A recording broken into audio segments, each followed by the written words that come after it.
Chapter 19. And Saul spoke to Jonathan his son and to all his servants that they should kill David. But Jonathan, Saul's son, delighted much in David. And Jonathan told David, Saul my father seeks to kill you. Therefore be on your guard in the morning. Stay in a secret place and hide yourself.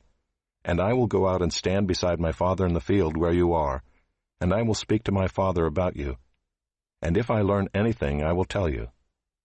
And Jonathan spoke well of David to Saul his father, and said to him, Let not the king sin against his servant David, because he has not sinned against you, and because his deeds have brought good to you. For he took his life in his hand, and he struck down the Philistine, and the Lord worked a great salvation for all Israel. You saw it, and rejoiced. Why then will you sin against innocent blood by killing David without cause? And Saul listened to the voice of Jonathan. Saul swore, As the Lord lives, he shall not be put to death. And Jonathan called David, and Jonathan reported to him all these things. And Jonathan brought David to Saul, and he was in his presence as before. And there was war again, and David went out and fought with the Philistines, and struck them with a great blow, so that they fled before him. Then a harmful spirit from the Lord came upon Saul as he sat in his house with his spear in his hand, and David was playing the lyre. And Saul sought to pin David to the wall with a spear, but he eluded Saul, so that he struck the spear into the wall. And David fled and escaped that night. Saul sent messengers to David's house to watch him, that he might kill him in the morning. But Michal, David's wife, told him, If you do not escape with your life tonight, tomorrow you will be killed. So Michal let David down through the window, and he fled away and escaped. Michal took an image and laid it on the bed, and put a pillow of goat's hair at its head, and covered it with the clothes. And when Saul sent messengers to take David, she said, He is sick. Then Saul sent the messengers to see David, saying, Bring him up to me in the bed, that I may kill him. And when the messengers came in, behold, the image was in the bed, with the pillow of goat's hair at its head.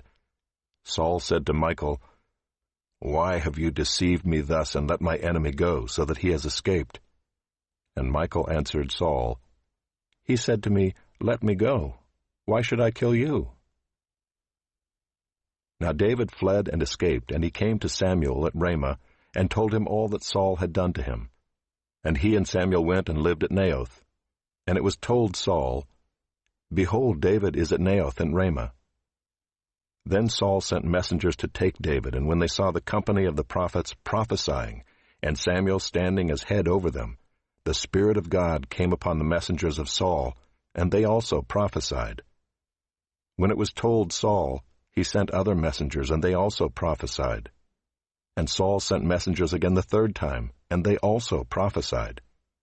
Then he himself went to Ramah, and came to the great well that is in Seku. And he asked, Where are Samuel and David? And one said, Behold, they are at Naioth and Ramah. And he went there to Naioth and Ramah, and the Spirit of God came upon him also. And as he went, he prophesied until he came to Naioth and Ramah. And he too stripped off his clothes, and he too prophesied before Samuel, and lay naked all that day and all that night. Thus it is said, Is Saul also among the prophets?